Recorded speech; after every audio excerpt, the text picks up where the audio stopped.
Famille, bonjour, bonjour famille. Bonjour, l'apôtre Guilibi vous salue. Le Seigneur Jésus-Christ vous salue. Bonjour famille. Bonjour au nom tout-puissant de Jésus-Christ de Nazareth, à la gloire de Dieu notre Père. Famille, ce dont j'aimerais parler avec vous aujourd'hui est très important.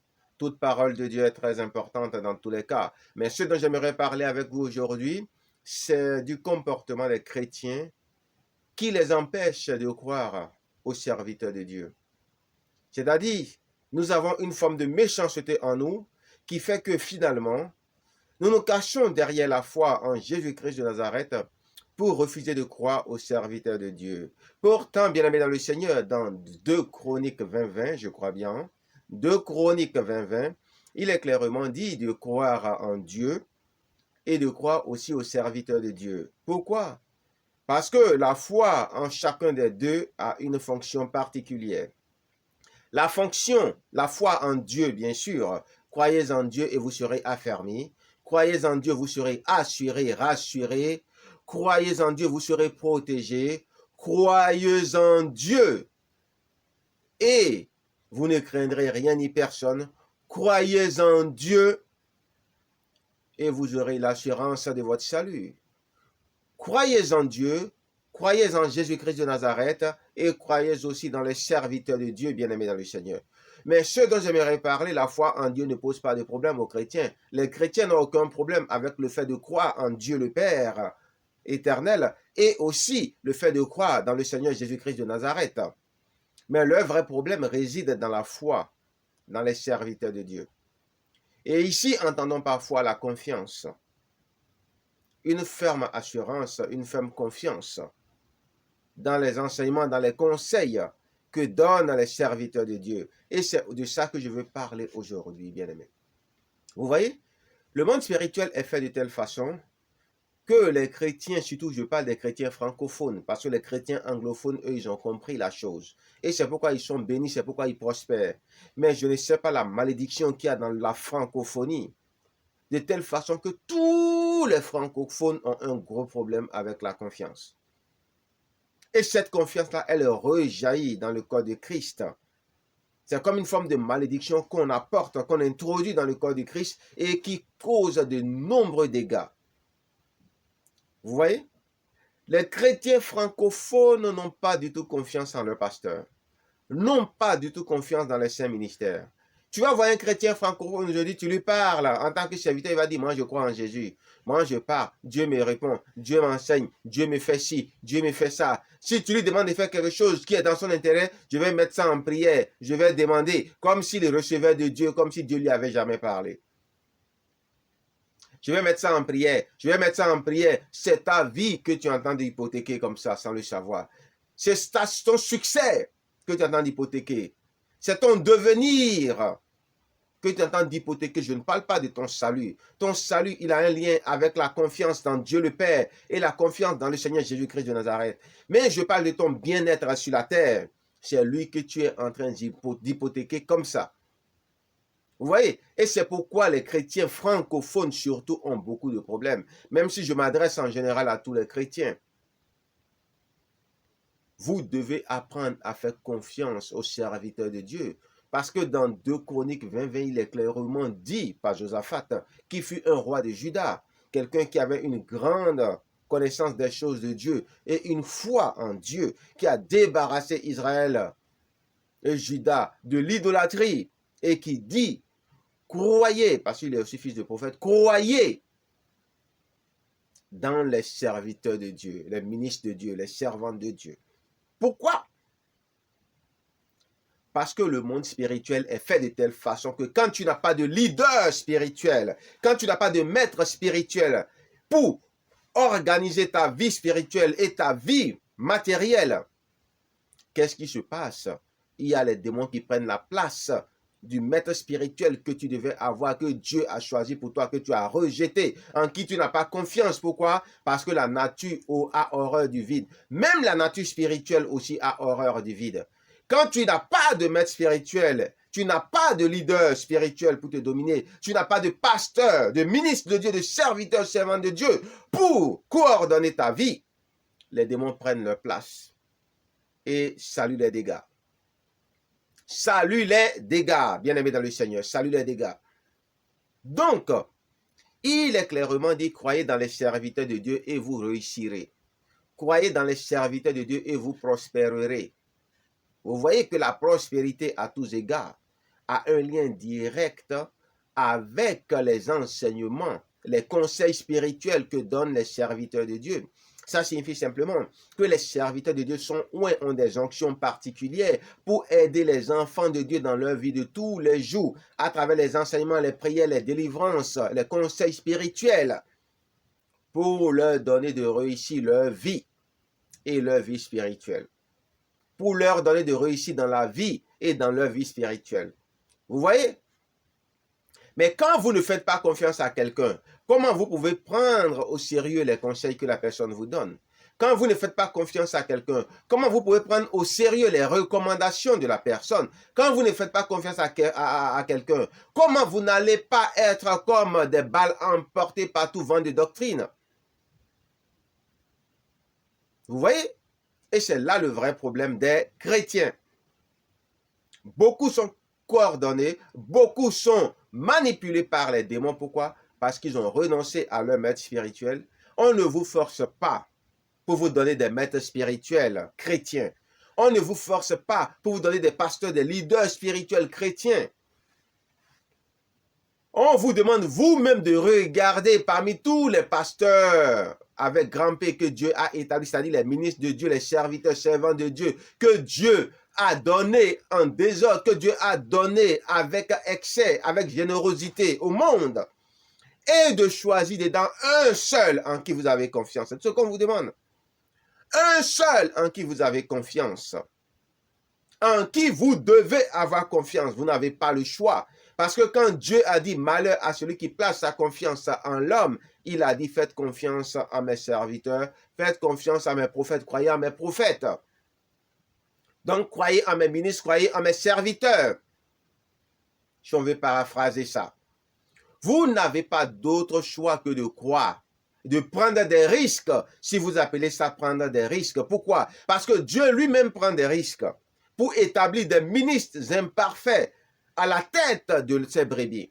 Vous savez que tous les chrétiens sont des brebis qui appartiennent à Dieu, le Père, qui sont les propriétés du Seigneur Jésus-Christ de Nazareth, selon qu'il a dit que nul ne vient à lui si le Père ne l'attire vers lui, Jésus-Christ de Nazareth.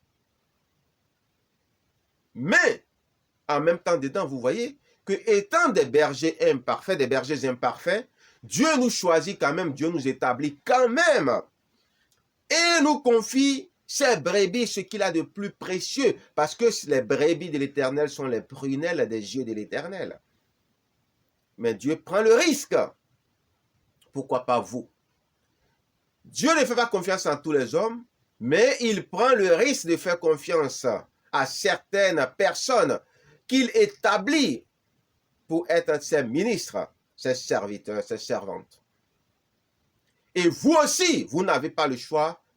Peu importe les dérives de ces personnes, des ministres de Dieu en général, parce que ce sont des hommes imparfaits ou imparfaits, vous devez choisir un qui est mieux selon vous, même s'il n'est pas parfait, et écouter ses conseils au moins pour réussir un peu comme lui, ou pour être au moins spirituellement au même niveau que lui.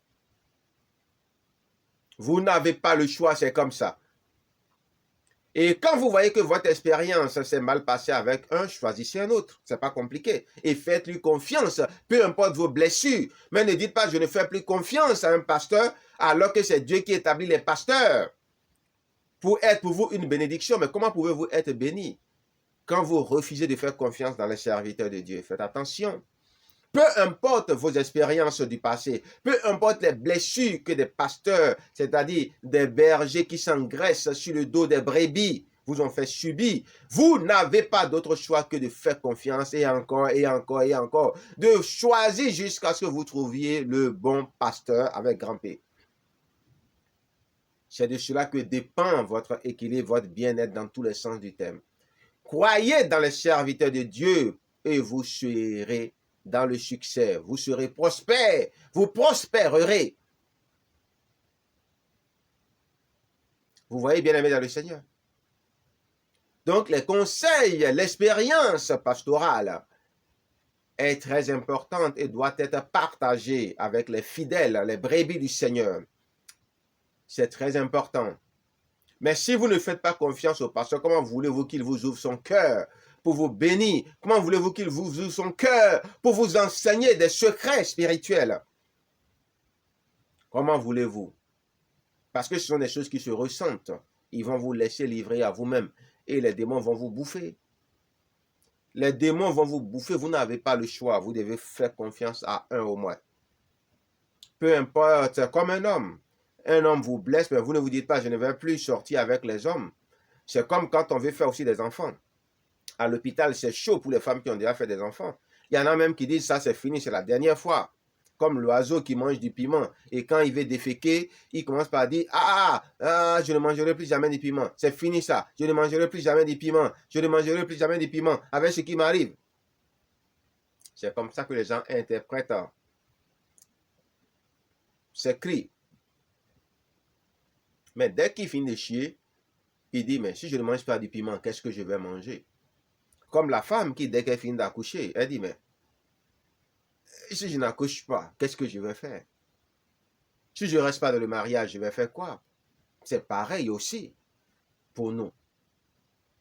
Si vous laissez votre berger, mais qui va vous conduire? Vous deviendrez une brebis égarée. Une brebis qui n'a pas de berger est une brebis égarée. Qu'elle ne dise pas l'Éternel est mon berger. Si l'Éternel était son berger, en ce sens qu'il n'y a pas d'autre berger, l'Éternel est notre berger, pourtant il a mis d'autres bergers sur nos chemins, à qui il a délégué son pouvoir parce qu'il a beaucoup d'autres chats à fouetter, ou beaucoup d'autres choses à faire. Donc ne vous trompez pas pour dire que c'est parce que Dieu n'a rien à faire qu'il est gâteux, qu'il a choisi des serviteurs de Dieu sur son chemin. Donc, les pasteurs, avec grand P, les ministres de Dieu, jouent un rôle très important dans la vie des chrétiens. Et même, il y a des chrétiens qui vont constater que quand ils ne respectent pas les serviteurs de Dieu, ils commencent par avoir des problèmes. Ça veut dire que ce sont les sanctions de Dieu qui commencent par tomber. Parce que celui qui rejette un serviteur de Dieu rejette Jésus-Christ qu'il a envoyé, et par la même occasion, Dieu le Père qui a envoyé le Seigneur Jésus-Christ de Nazareth. C'est clair, et Jésus l'a dit lui-même. Vous voyez l'importance des serviteurs, des bergers, des ministres. C'est très important. Vous devez les faire confiance. Vous voyez, c'est quoi rejeter? C'est refuser de faire confiance. Rejeter un berger de Dieu, c'est refuser de lui faire confiance, faire le choix souverain de devenir une brebis égarée. Et quand vous faites ce choix souverain de devenir une brebis égarée, le Seigneur Jésus-Christ vous rejette. Quand bien même vous voulez que ce soit lui-même qui soit votre berger, il vous dit foutaise. Cela ne cadre pas avec mes désirs et volontés, parce que mes désirs et volontés, c'est que tu es un berger, bien que je sois ton berger, et puisque tu as rejeté le berger que je t'ai donné, sans pour autant toi-même souverainement choisir un autre berger, au moins en qui tu auras confiance, pour que je puisse fermer les yeux sur tes bêtises, tu veux que ce soit moi qui devienne ton berger, comme si j'étais stupide en établissant d'autres ministres. Et c'est comme ça que les dégâts commencent. Salut les dégâts dans la vie de la brebis galeuse.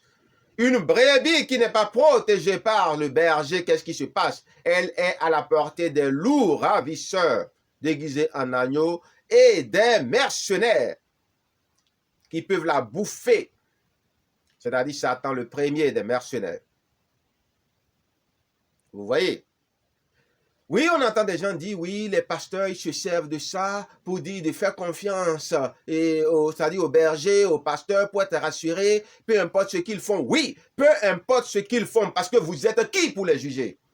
Qui êtes-vous pour les juger? Qui êtes-vous pour leur donner des conseils ministériels? Je vais vous expliquer quelque chose. Vous savez, Dieu a fait les choses de telle façon que même au niveau des anges, non seulement il y a une hiérarchie angélique, mais en plus de ça, tous les anges sont tous des combattants, sans exception des guerriers. Mais ce qui les différencie, c'est qu'ils ont chacun des spécialités et des disciplines. Parce que dans la maison du Seigneur, tout le monde ne va pas balayer. Tout le monde ne va pas faire la table. Tout le monde ne va pas être cuisinier. C'est comme ça aussi que dans tout ce que Dieu fait, il y a toujours, même dans le monde, quand vous regardez ce qui se passe, Vous allez voir qu'il y a des spécialités. Même dans l'armée, ce n'est pas tout le monde qui réfléchit. Il y a des gens qui sont là pour réfléchir, il y a des gens qui sont là pour exécuter les ordres. Est-ce que vous voyez un peu ce que je suis en train de vous dire? Et c'est comme ça qu'au niveau des pasteurs, avec grand P des ministres de Dieu, il y a des spécialités. Il y a d'abord, premièrement, les ministres conventionnels et les ministres non conventionnels. Les ministres conventionnels, c'est ceux-là qui sont un peu ce qu'on appelle pastoralement corrects, selon tout ce que nous connaissons, même que les païens connaissent de ce qu'on appelle des pasteurs corrects, des bons pasteurs, des pasteurs sérieux. Ça, ce sont les pasteurs conventionnels. Mais ceux qu'on appelle souvent des pasteurs non sérieux, des pasteurs bizarres, des pasteurs affairistes, des pasteurs qui aiment ceci, des pasteurs qui parlent mal, ce sont ceux-là, on les appelle des pasteurs non conventionnels. C'est la crème du pastorat. Je vous dis, la crème du pastorat. Ce sont les pasteurs des pasteurs, les pasteurs parmi les pasteurs. Je parle de grand P. Contrairement à ce que vous ne connaissez pas, vous ne savez rien, vous n'avez rien compris encore de ce qui se passe. Les agents spéciaux, les forces spéciales, les commandos, les agents, l'intelligentsia du corps du Christ, ce sont eux. Ceux qui se fondent dans la masse, les plus grands pêcheurs d'hommes, ou pêcheurs d'hommes, comme on le dit, ce sont eux. Ceux que vous critiquez là, ceux que vous dites ils parlent mal, ceux que vous dites ils parlent de ceci, ceux que vous dites ils ne connaissent, c'est-à-dire ils ne se combattent pas bien, ils sont moralement incorrects, politiquement incorrects, mais dans le monde aussi ils sont comme ça. Les forces spéciales, les agents spéciaux, ce sont les plus grands terroristes de ce monde. Qu'est-ce que vous croyez? Qu'est-ce que vous croyez? Dans toutes les organisations terroristes, il y a des agents spéciaux à l'intérieur, infiltrés, et qui sont les plus redoutables et les plus meurtriers dans l'art de la barbarie et de la sauvagerie. Et pourtant, ils sont reconnus. Et combien de personnes savent que ceux-là sont des agents spéciaux? Seul celui-là qui a leur identité et qui les a envoyés. C'est lui seul qui sait. Et c'est lui seul qui sait à quel moment il faut le sortir de là. Pourquoi? Parce qu'il faut que le secret soit sérieusement gardé. C'est pourquoi ces gens-là, souvent, même quand vous demandez à Dieu s'ils sont ses serviteurs, Dieu ne répond pas. Parce que c'est une façon de dire, ce n'est pas votre affaire. Sortez dedans, ça vous dépasse. Ça, c'est l'affaire des grands. Sortez dedans. C'est à vous d'avoir des yeux, de savoir observer. Pour voir si ces personnes prêchent la prédication de la croix. Pour voir si ces personnes ont l'amour de Dieu et des choses de Dieu. Vous voyez? Ces personnes-là, le travail que ces personnes font, vous ne pouvez pas le faire. Nous sommes là souvent bornés à nous concentrer autour de ceux qui sont déjà chrétiens, ceux qui sont déjà convertis, en train de dire qu'on est en train de les convertir alors qu'ils sont déjà convertis. On est là en train de leur dire qu'on est en train de leur enseigner la parole de Dieu alors qu'ils ont déjà entendu la parole de Dieu et qu'ils sont déjà devenus chrétiens. Et on est là autour et on dit qu'on est serviteur de Dieu. Ça, c'est du conventionnel. Les vrais, ils s'en foutent des chrétiens. Les vrais, ils s'en foutent des pasteurs. Les vrais, ils s'en foutent de tout ce qu'on peut dire sur eux. Parce qu'ils ont leur feuille de route bien tracée par le Saint-Esprit. Et ils savent ce qu'ils font. Et c'est une affaire tellement sérieuse que vous devez quitter même devant eux. Ce n'est même pas votre affaire. C'est pourquoi vous êtes étonnés de les voir faire ce qu'ils font. Et pourtant, ils sont énormément bénis par Dieu. Parce que les risques qu'ils prennent sont énormes. C'est comme les agents spéciaux, comme James Bond et autres. Vous voyez, c'est des gars, ils ont tout ce qu'ils veulent, tout ce qu'ils demandent. Parce que ce sont des missions périlleuses qu'ils font. Et le diable est conscient que ce qu'ils sont en train de faire est dangereux. Mais ce que vous ne savez pas, vous, les pasteurs conventionnels, les ministres conventionnels, vous les critiquez. Mais ils n'opèrent pas dans votre dimension. Vous ne pouvez pas comprendre ce qu'ils font. Ça vous dépasse. Ça vous dépasse. Les ministres non conventionnels, ils ont directement affaire à Dieu. Tous les coups leur sont permis. Tous les coups leur sont permis. Ce n'est pas votre niveau. Et ils opèrent selon certaines lois qui ne sont même pas de votre catégorie. Quand vous parlez d'eux, vous les critiquez, vous les insultez, Dieu ne vous dit rien. C'est pas, il sait que vous êtes des enfants qui parlent de ce que vous ne savez pas. Des ignorants qui parlent de choses qu'ils ne maîtrisent pas. Et c'est pourquoi Dieu ne vous dit rien. Parce que Dieu est tolérant dans les temps d'ignorance. C'est ce que vous ne savez pas. C'est ce que vous ne savez pas. Ça, ce sont, c'est-à-dire les chrétiens parmi les chrétiens, l'état-major. Vous voyez, quand quelqu'un vous dit, par exemple, qu'il est un général, pour savoir qu'il est vraiment un général, il faut voir un peu qu'est-ce qu'il enseigne. Et effectivement, si déjà vous ne savez pas c'est quoi être un général, vous ne pouvez pas comprendre. Parce qu'un vrai général de Dieu, déjà, c'est un ministre non conventionnel. Je dis bien un vrai général de Dieu, c'est un ministre non conventionnel. Il ne peut jamais être politiquement correct parce que lui ne respecte aucune règle. Lui-même, il a ses propres règles et son propre code de travail. Pourquoi? Parce qu'il ne pêche pas, en ce sens qu'il ne rate jamais sa cible. Il identifie correctement sa cible et il ne rate pas sa cible. Mais les moyens qu'il utilise pour ne pas rater sa cible sont non conventionnels, sont peu orthodoxes, comme on le dit, peu catholiques, peu chrétiens. Bien qu'il soit chrétien en vérité. Mais c'est vous, les moralement corrects et les politiquement corrects, quand vous les regardez, qui avez le sentiment que ce n'est pas chrétien. Pourquoi? Parce que vous êtes dans la première dimension. Est-ce que vous voyez?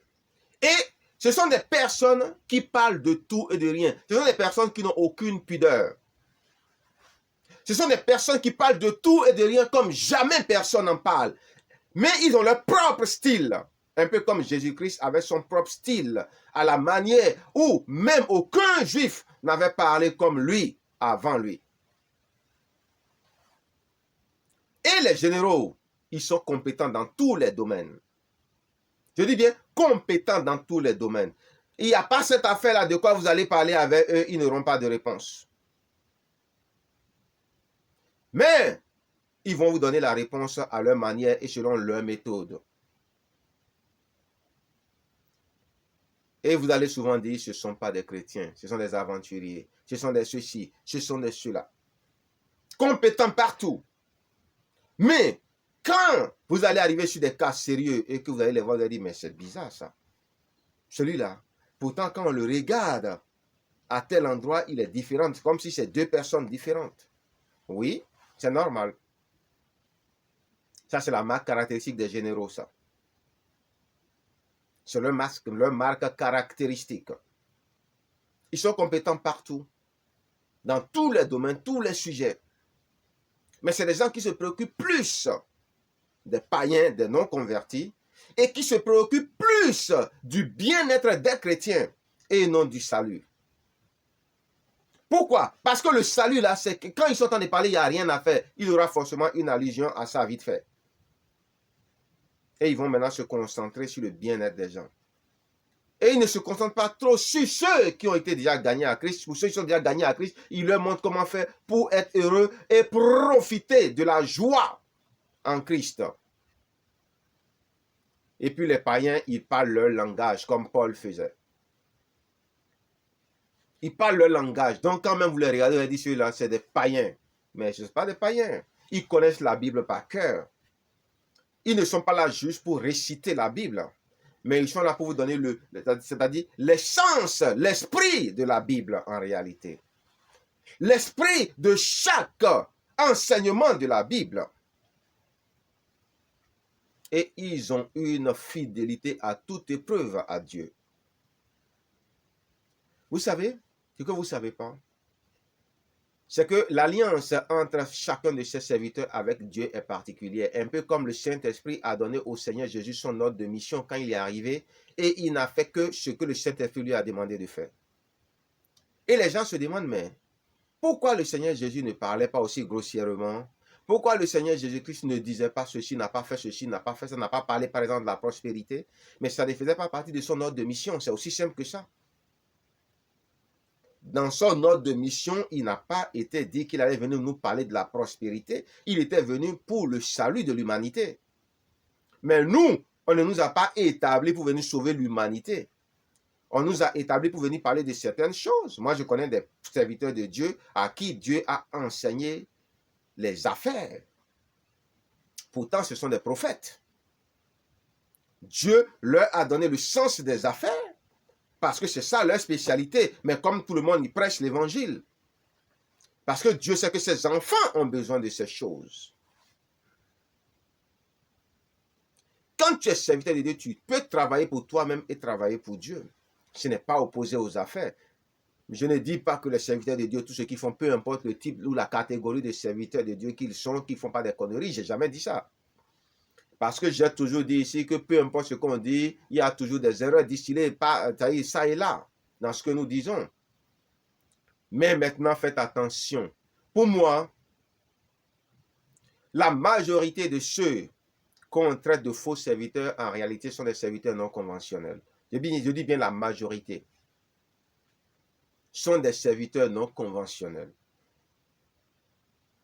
Oui.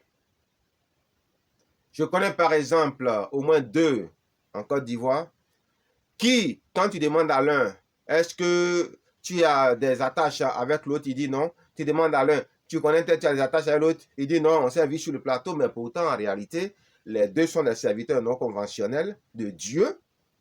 Et je pèse mes mots, mais leur ordre de mission est totalement différent. Ce qui fait même qu'ils peuvent s'opposer sur certains thèmes. Parce qu'en réalité, les 2 thèmes ont une importance. Est-ce que vous voyez un peu? Mais ça dépend de l'ordre de mission de chacun. Selon le Saint-Esprit. Qu'est-ce que le Saint-Esprit? Parce que vous savez, quand tu es un serviteur de Dieu, tu as un ordre de mission, ce qu'on appelle la commission. Le Saint-Esprit te donne une feuille de route. Et c'est en fonction de la feuille de route que tu travailles. Donc, tu ne peux pas faire ce que les autres font. Non. C'est comme quand on parle de regarder dans l'enseignement, il y a beaucoup de spécialités. Dans la médecine, il y a beaucoup de spécialités. Il y a aussi des généralistes. Et quand on dit on est général de Dieu, ça ne veut pas dire qu'on est généraliste, non. Ça veut dire qu'on est compétent sur tout et dans tous les domaines. En vérité, ça veut dire qu'on est soit prophète, soit apôtre. Et plus généralement, apôtre que prophète. Même si on peut recevoir de Dieu. Et ma caractéristique, c'est qu'ils sont beaucoup plus soucieux du bien-être des brebis et ils leur donnent beaucoup de conseils pour réussir dans leur vie, surtout qu'ils ont fini d'accepter le Christ, c'est-à-dire de leur donner de prospérer à tous égards comme prospère l'état de leur esprit. C'est ça le rôle en réalité des apôtres. Veiller à la croissance spirituelle et à toutes les autres formes de croissance. Ce sont des personnes qui ne portent pas le gant pour parler. C'est quand tu es pasteur ou évangéliste ou encore docteur que tu peux te permettre de porter des gants pour parler. Mais les apôtres ne portent pas de gants. Les apôtres authentiques ne portent pas de gants.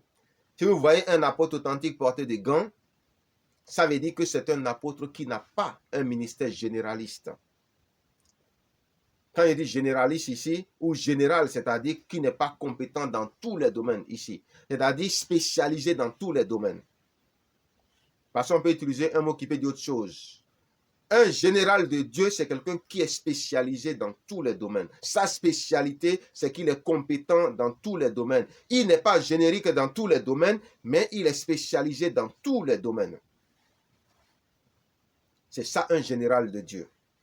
Ce n'est pas un à peu près dans tous les domaines. Il est compétent partout. Dans tous les ministères, il est compétent. Et dans tous les domaines de la vie, il est compétent. Au niveau de tous les sujets, il est compétent. Peu importe le sujet dont tu parles avec lui, il tiendra la route. Sauf si les gens sont de mauvaise foi et veulent que ça finisse en queue de poisson. Et c'est des gens qui ont cette facilité de dire simplement ce qu'ils veulent dire. Et vous allez voir, il n'aura jamais la même chose 2 fois. C'est 1, pas 2. Ils sont uniques en leur genre parce que ce sont des agents spéciaux, des agents secrets. Ce sont des gens, quand ils rentrent dans la maison de Dieu, c'est pas la cour arrière qui rentre, pas l'arrière. Pourquoi? Parce que déjà, ils ont leur entrée déjà. Et c'est à Dieu directement qu'ils rendent compte de l'administration de leurs œuvres. Est-ce que vous voyez un peu? Donc, faites très attention. Quand vous insultez ce genre de personnes ou vous les critiquez, faites très attention. Et si vous êtes honnête avec vous-même et avec vous-même, vous allez voir que au moins 90% de ce qu'ils vous disent est la vérité pure, même si c'est difficile à avaler, parce que les gens vous ont déjà raconté tellement de conneries, vous ont tellement bourré le crâne avec tellement de conneries qui n'ont jamais porté de fruits et qui n'ont jamais fait recette et qui sont à l'origine de vos piétinements.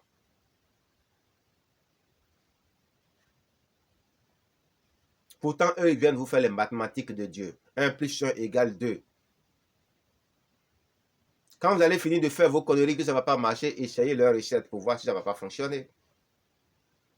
Ce sont des gens qui n'ont peur de rien. Les critiques, là, ça ne les dit rien. C'est comme si c'était de l'eau versée sur le dos du canard. Vous voyez? Parce qu'ils ont le Seigneur dans la peau, comme on le dit.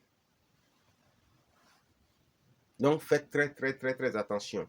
Chrétiens, et ce qui est bizarre, ce sont aussi des gens qui aiment s'insulter entre eux. Qui aiment se moquer de leur prochain. Mais si Dieu ne leur dit rien, c'est parce que c'est entre vous là-bas. Mangez-vous là-bas. Comme on le dit. Vous voyez? Mais ils sont uniques en leur genre. Pas deux. Uniques en leur genre.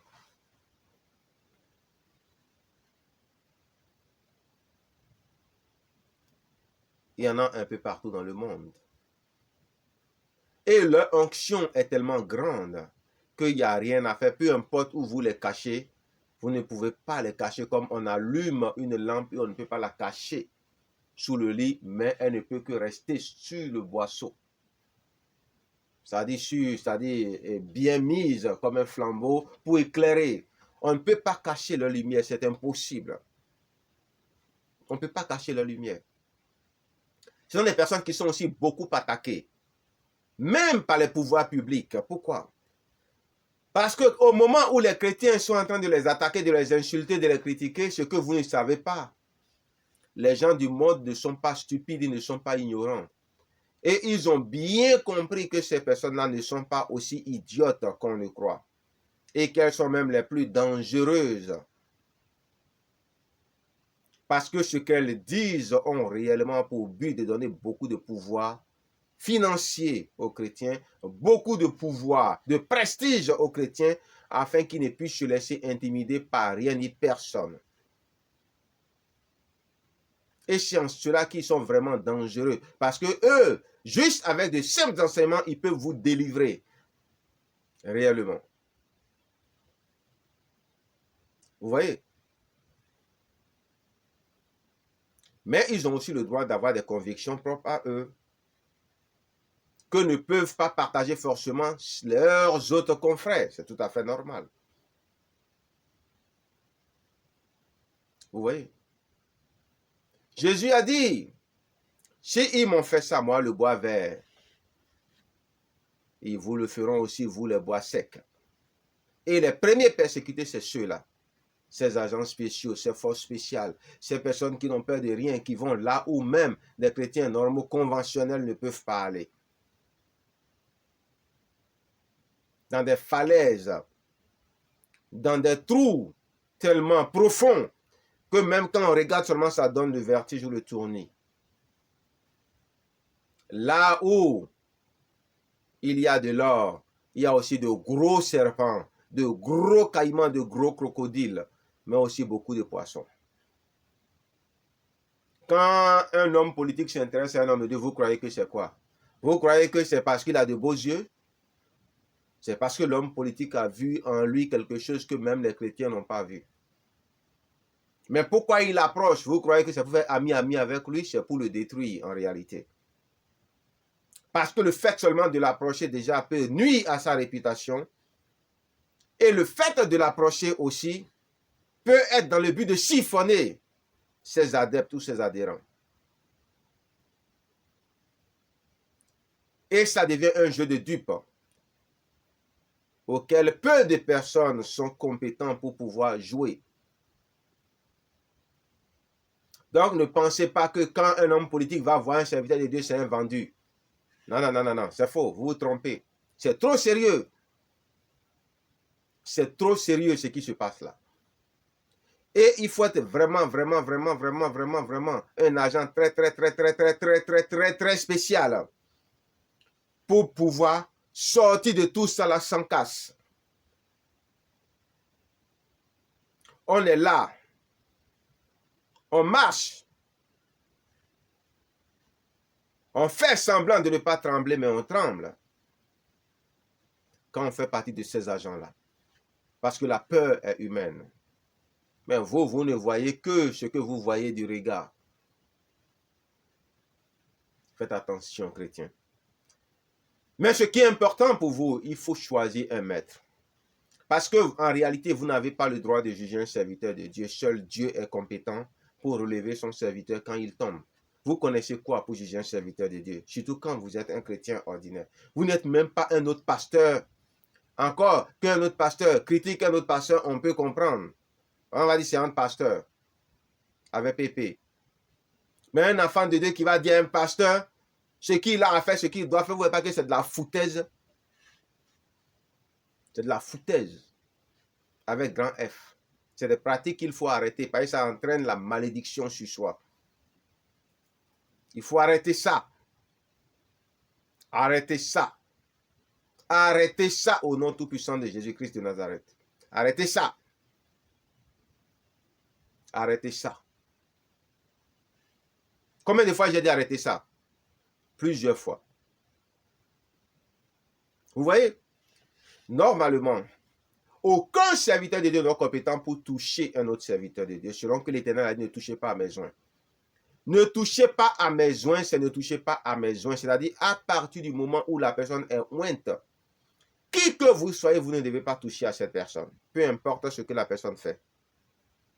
Ça veut dire que c'est Dieu seul qui se réserve le droit souverain de le toucher. Et c'est ce que David vous a montré quand Dieu lui a livré Saül. Et que David a coupé une partie du bord de sa robe, du pan de sa robe, et lui a dit, Dieu t'a livré entre mes mains, mais je ne toucherai jamais à loin de l'Éternel. Pourtant, David savait aussi qu'il était roi, mais il ne l'a pas fait. Et que Saül était déchu. Ouin, c'est ouin. Vous voyez, bien aimé dans le Seigneur, faites attention. Que ce soit un petit ouin ou un moyen ouin ou un grand ouin, ouin, c'est ouin.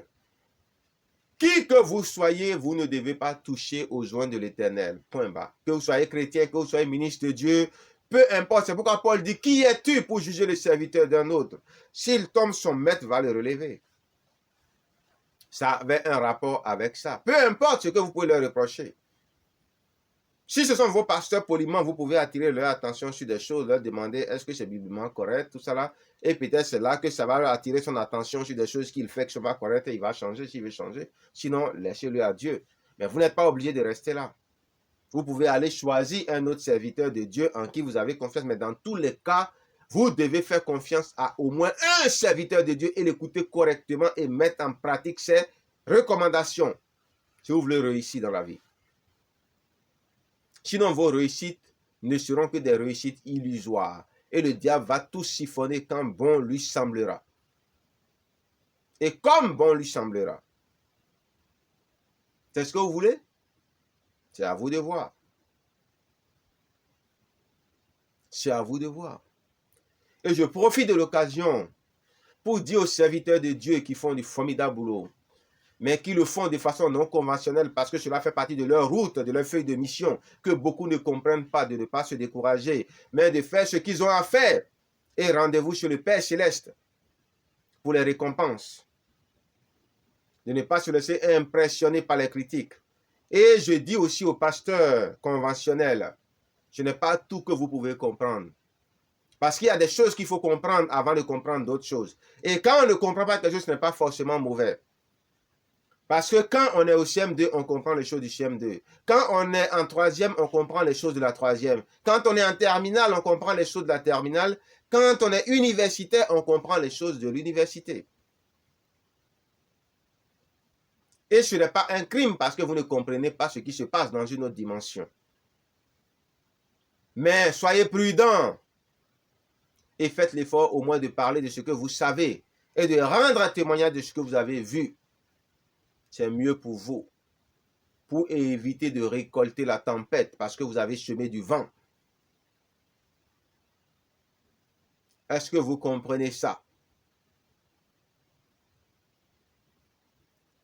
Est-ce que vous comprenez ça? Et vous savez ce qui est bizarre? Ces personnes, on les critique, on les critique, on les critique, on les critique, mais les gens n'ont même pas l'intelligence de dire, mais la personne là, si vraiment cette personne-là, ce qu'elle faisait était mauvais, est-ce que Dieu n'aurait pas déjà réagi? Si ce que cette personne fait, est-ce que le Saint-Esprit n'aurait pas déjà abandonné cette personne-là? La personne est en train de prospérer, elle continue.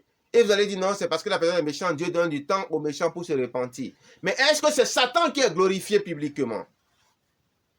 C'est Dieu qui est glorifié publiquement. Mais sachez que chaque serviteur de Dieu a une spécialité. Et le spécialiste en cardiologie, il se concentre plus sur la cardiologie que les choses générales. C'est-à-dire les choses de généraliste. Même quelquefois, pour ne pas seulement ne plus être compétent de ses compétences de cardiologie et autres, il refuse carrément de faire tout ce qui a un lien avec les généralités. Il vous dit c'est pour les enfants. C'est pareil au niveau des pasteurs.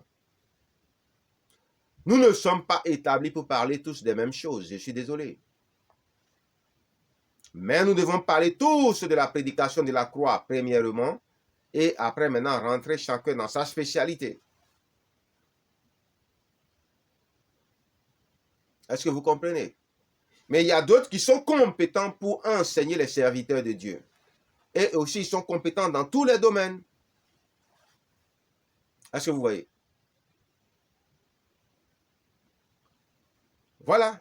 D'autres, c'est des finances. D'autres, c'est le salut. D'autres, c'est les miracles. D'autres, c'est la prophétie, les visions. Ainsi de suite. D'autres, ce sont des églises hôpitaux ou hôpitaux. Ainsi de suite. Chacun sa spécialité. Ce christianisme qu'on est venu vous prêcher, qu'on a prêché à nos ancêtres pour les embobiner, il faut maintenant vous délivrer de ce genre de christianisme-là. Parce que ce n'est pas la vérité. Un chrétien ne doit pas normalement être pauvre. Et c'est pourquoi le diable fait tout pour l'appauvrir. Mais ce n'est pas une fatalité si un chrétien fait le choix souverain de rester pauvre. C'est son choix et Dieu respecte son choix comme il a respecté le choix de Paul de Tarse, de ne pas prendre des dîmes, des offrandes et autres. De ne pas vivre de l'évangile. Chacun est libre. Mais comment vous, enfants du grand Dieu à qui l'argent, les diamants appartiennent, vous allez être pauvres et ceux qui sont les adeptes ou les agents de l'ennemi, c'est-à-dire de nos serviteurs, dont le diable, eux, ils sont dans l'aisance financière.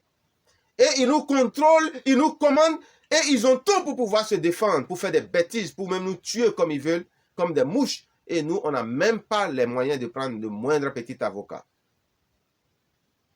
Et vous trouvez que c'est normal. Tous ceux qui trouvent que ce genre de choses est normal, allez vous faire délivrer au nom tout-puissant de Jésus-Christ. Vous avez des problèmes. Vous devez être d'abord délivré de votre passé esclavagiste. Vous devez être délivré de ça. Vous croyez que c'est facile pour être un serviteur de Dieu et avoir le blé ou être financièrement aisé? Ce n'est pas facile, mais il faut dire la vérité. Ce n'est pas facile du tout, du tout. C'est très dur. Parce que le diable travaille 24 heures sur 24 heures pour empêcher que le moindre chrétien ait l'argent ou pour faire tomber le chrétien qui a réussi à avoir de l'argent. Parce qu'un chrétien qui n'a rien, il ne peut être qu'un mendiant. Et quand un chrétien est un mendiant, il y a de grandes chances de le corrompre avec les présents. Donc de le dévier de sa trajectoire. Ne soyez pas des chrétiens mendiants. Ne soyez pas des chrétiens qui allaient faire des courbettes aux non-chrétiens pour qu'ils puissent se moquer de notre Dieu. Si vous êtes dans ce cas de figure, faites tout pour sortir de ça. Priez Dieu de vous sortir de ça et de vous donner l'indépendance, l'autosuffisance, l'autonomie financière. Père Père de gloire accorde aux chrétiens l'autonomie financière et délivre-les de cette mentalité de pauvreté à tous égards au nom de Jésus-Christ. Donne de prospérer spirituellement et de prospérer aussi à tous égards au nom de Jésus-Christ de Nazareth. Parce que c'est cela ta vérité, c'est cela ta parole au nom de Jésus-Christ. Donne aux chrétiens qui ont compris tous ces secrets de les enseigner aux enfants de Dieu sans regarder les conneries que Satan, possédant certaines personnes, travaille à distiller pour faire croire que le chrétien doit rester pauvre. On vous dit que vous êtes des enfants de Dieu et vous êtes des paumés comme si Dieu était un mendiant. Si votre père est riche, immensément riche, qui doit profiter? Même les enfants de riches dans le monde, on voit comment ils sont.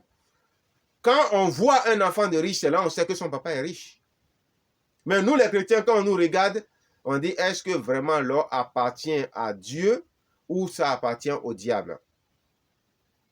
Est-ce que l'or, l'argent et les diamants appartiennent vraiment à Dieu ou ils appartiennent au diable? Puisque ce sont les agents du diable qui sont immensément riches et qui contrôlent les 10% des agents du diable qui contrôlent presque 90% des richesses sur de cette terre. Vous trouvez ça normal? Vous trouvez ça normal? Et vous n'avez même pas l'honnêteté de reconnaître que ce n'est pas normal.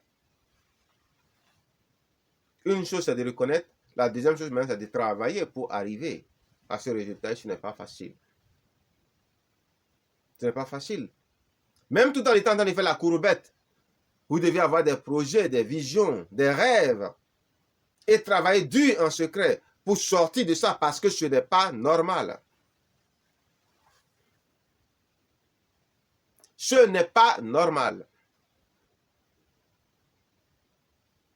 Vous savez, il y a des gens qui sont des serviteurs de Dieu qui ont vraiment socialement réussi et qui sont compétents pour parler de tout ce dont je suis en train de parler. Parce qu'ils parlent de ce qu'ils savent. Mais il y a aussi des serviteurs qui ont été enseignés par Dieu lui-même, tels que moi par exemple, donc qui sont compétents aussi pour parler de ces choses-là, même si ces personnes n'ont pas la même aisance financière que ces personnes-là. Et ça fait une différence. On peut parler des mêmes choses, mais tout en ne vivant pas les mêmes réalités. Parce que le témoignage du Saint-Esprit est vrai. Et quand tu es enseigné par Dieu de répéter comme un perroquet ce qu'il t'a enseigné, ce que tu dis est vrai. Pourquoi? Parce que cela vient de Dieu. Et c'est ce qui me donne le pouvoir de parler de ça. Mais sinon, je ne suis pas riche comme ces serviteurs de Dieu qu'on a au Nigeria, qu'on a en Afrique du Sud, qu'on a en Côte d'Ivoire. Mais je n'ai pas l'intention d'accepter aussi cette fatalité. Je la refuse et je la rejette au nom de Jésus. Dieu dit que je n'aime pas l'argent. Parce que peut-être c'est une façon pour lui de se moquer de moi. Parce que si tu aimes l'argent, fais ce qu'il faut pour avoir l'argent. Vous voyez? C'est ça le truc. Dieu n'a jamais de problème avec. Par révélation, il y a des choses qui ont été dites qui nous montrent clairement que c'est nous-mêmes qui sommes à l'origine de nos problèmes. Et que Dieu veut que nous soyons bénis, que nous soyons financièrement indépendants et autosuffisants. Mais le problème, c'est que nous ne connaissons tellement rien. Et il y a d'autres serviteurs encore qui sont bien placés pour vous dire beaucoup de choses, telles que par exemple, pourquoi des enfants sont paumés à cause de la faute de leurs parents qui ont rejeté la connaissance.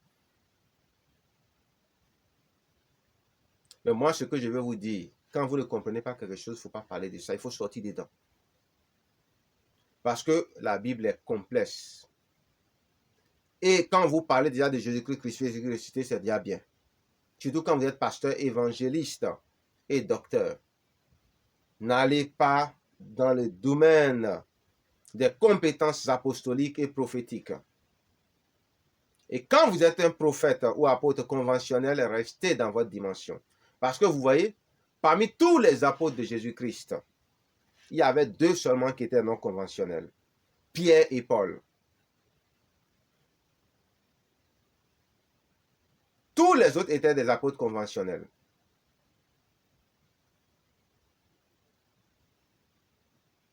eux tous, sauf Pierre et Paul qui étaient non conventionnels.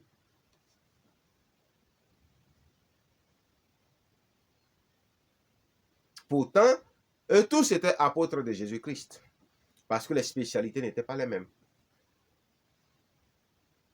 Vous voyez? Donc, le fait d'être apôtre, ce n'est pas là le problème.